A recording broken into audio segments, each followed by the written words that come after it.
یوم الدین، مالک یوم الدین آپ کہتے ہیں نا سورہ فاتحہ میں، روز جزا کے دن آپ کو اس کا نتیجہ سامنے آ جائے گا، یا آپ کا شمار جو ہے، یعنی اس دن لوگ جو ہے دو ٹولیوں میں ہوں گے، ایک مجرموں کی ٹولی، ایک کامیاب لوگوں کی ٹولی۔ اعوذ باللہ من الشیطان الرجیم، بسم اللہ الرحمن الرحیم، اللہم صلی علی سیدنا محمد معدن الجود والکرم وآلہ وسلم۔ سامعین و ناظرین اکرام، السلام علیکم ورحمۃ اللہ وبرکاتہ۔ آج کا ہمارا موضوع یہ ہے کہ کیا ہماری پیدائش فضول ہے؟ دیکھیں، لگتا تو یہی ہے، ہم زندگی تو فضول گزار رہے ہیں، ہمارا کوئی جینے کا مقصد حقیقی نہیں ہے، ہمارے جتنے بھی مقاصد حیات ہیں وہ فضول ہیں، وہ یعنی اصل مقاصد نہیں ہیں۔ اس کے لیے ایک بات نوٹ کر لیں کہ اللہ تعالیٰ نے ہمیں دنیا کے لیے نہیں بنایا، جبکہ ہم یہ سمجھتے ہیں کہ دنیا کی کامیابی اصل کامیابی ہے،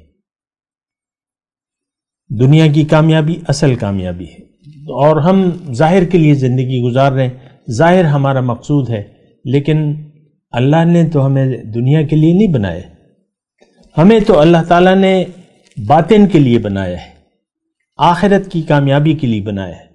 اس زندگی کا ایک نتیجہ ہے، اچھا یا برا، اور وہ اس کا نتیجہ آپ کو یوم الدین، مالک یوم الدین آپ کہتے ہیں نا سورہ فاتحہ میں، روز جزا کے دن آپ کو اس کا نتیجہ سامنے آ جائے گا، یا آپ کا شمار جو ہے، یعنی اس دن لوگ جو ہے دو ٹولیوں میں ہوں گے، ایک مجرموں کی ٹولی، ایک کامیاب لوگوں کی ٹولی۔ تو مجرم کون ہے؟ مجرم وہ ہے جو زندگی کے مقصد کو نہیں جانتا، اب وہ مجرمانہ زندگی گزارے گا۔ یہ میں نے ایک مختصر بات کر دی، اس کو ذرا نوٹ کر لیں۔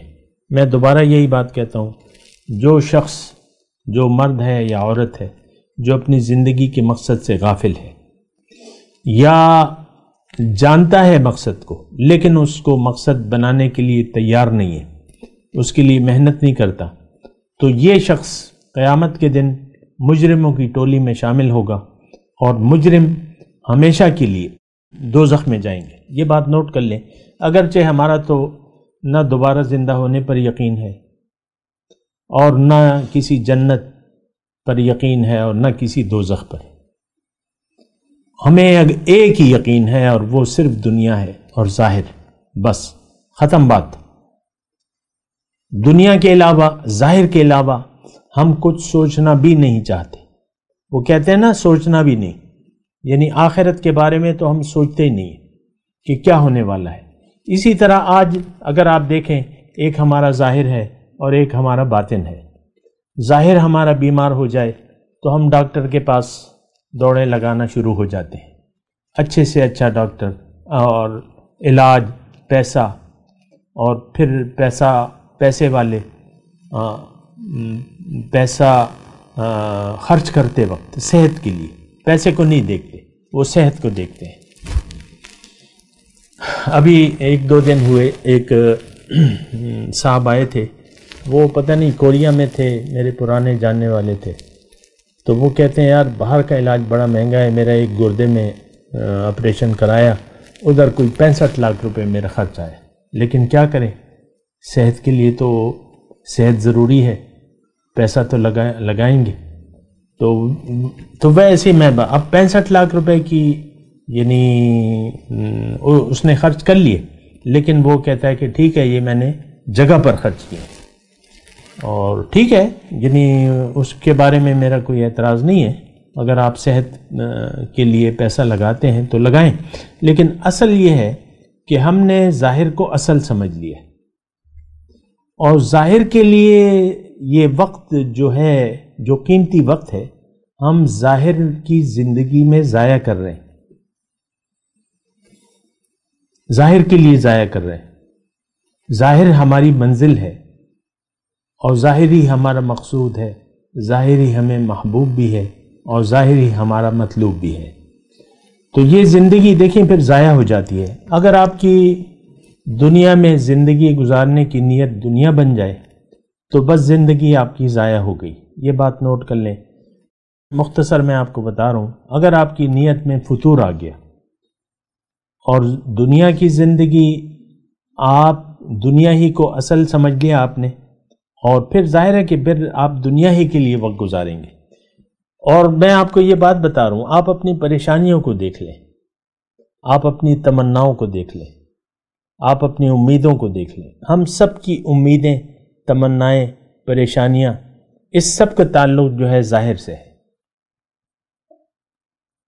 بس بات ختم، اور کوئی نہ ہمیں پریشانی ہے اور نہ کوئی تمنا ہے، تمنا بھی نہیں ہے، کوئی خواہش بھی نہیں ہے۔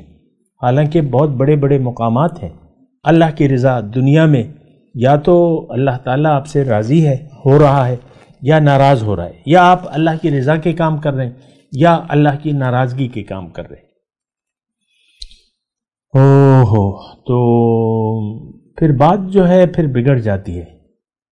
اور میں آپ سے کہہ رہا ہوں کہ زندگی کو بیکار مت سمجھیں، یہ بڑی کارآمد چیز ہے، اور اس سے آپ بہت بڑا کام لے سکتے ہیں اور بہت بڑے مقام پر فائز ہو سکتے ہیں۔ آپ کا مقام کیا ہے؟ انی جاعل فی الارض خلیفہ، اللہ تعالیٰ نے آپ کو اپنا خلیفہ بنایا ہے، یعنی خلیفہ بننے کی استعداد دے کے دنیا میں بھجوایا ہے۔ اگر آپ اپنے آپ کو پہچان لیا آپ نے، تو پھر آپ اپنے رب کو بھی جان لیں گے۔ من عرف نفسہ فقد عرف ربہ، جس نے اپنے آپ کو پہچان لیا وہ اپنے رب کو پہچان لے گا، پھر یہ رب کی مرضی کرے گا۔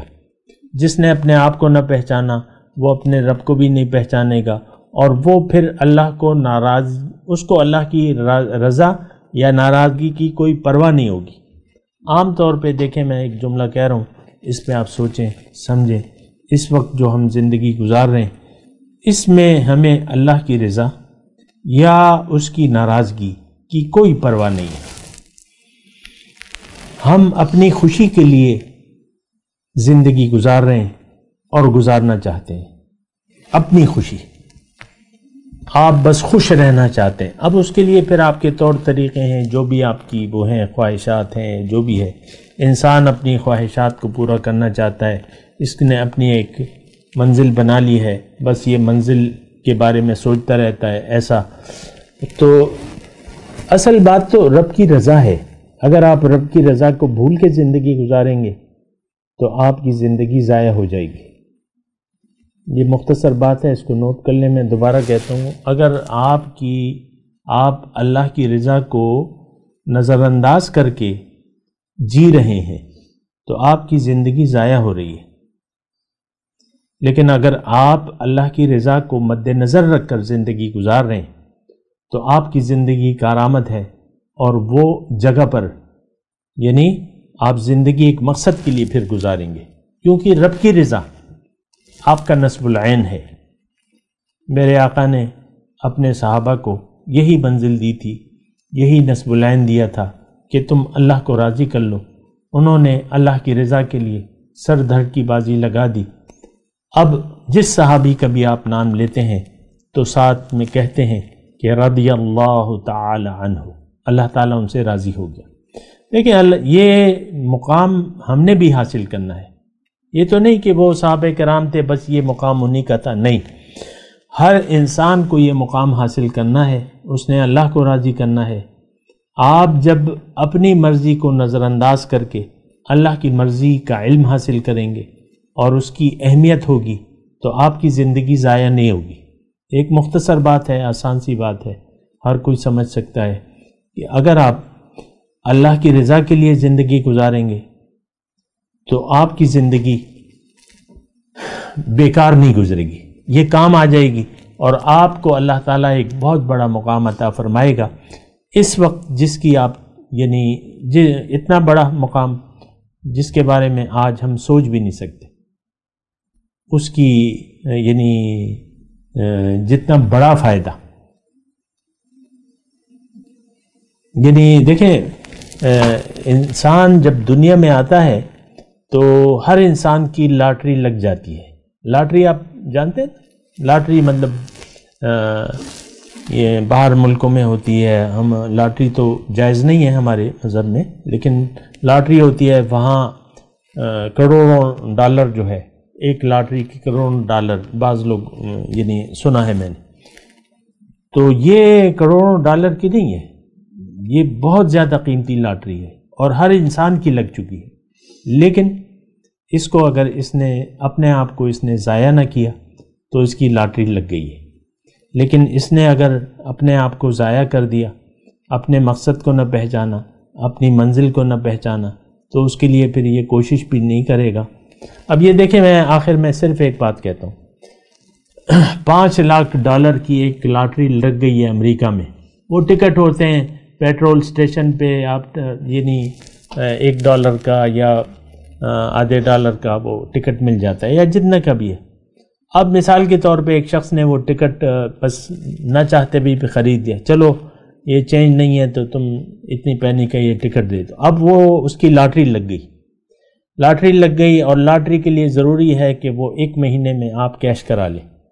اب اس نے وہ جیب میں ڈال کے وہ بھول گیا ٹکٹ، اب لاٹری لگ بھی گئی اور اس نے کلیم نہیں کیا، اب ظاہر ہے کہ وہ 50 لاکھ ڈالر ہے مثال کے طور پہ اس کا، تو بس مہینے تک وہ اگر وہ اس کو تو چاہیے کہ یہ سنبھال کے رکھے اور پھر لاٹری میں دیکھے کہ میرا نمبر آیا ہے کہ نہیں آیا، وہ اناؤنس بھی ہو گیا، وہ 5-6 نمبر تھے، اس نے توجہ ہی نہیں دی، تو وہ ایک دن وہ یعنی پڑے جو ہے وہ کہیں گم گیا، وہ ٹکٹ گما دیا۔ اسی طرح ہماری لاٹری لگ چکی ہے، ہمیں اپنے آپ کو پہچاننا ہوگا اور اپنے رب کو راضی کرنا ہوگا، یہ مختصر بات ہے۔ اگر دنیا میں اس حالت میں ہم چلے گئے کہ ہم سے ہمارا رب ناراض ہے تو یہ وقت ضائع ہو جائے گا، یہ زندگی ہم ضائع کر کے جائیں گے۔ وآخر دعوانا ان الحمدللہ رب العالمین۔ مولایا صلی وسلم دائما ابدا علی حبیبک خیر الخلق کلہم۔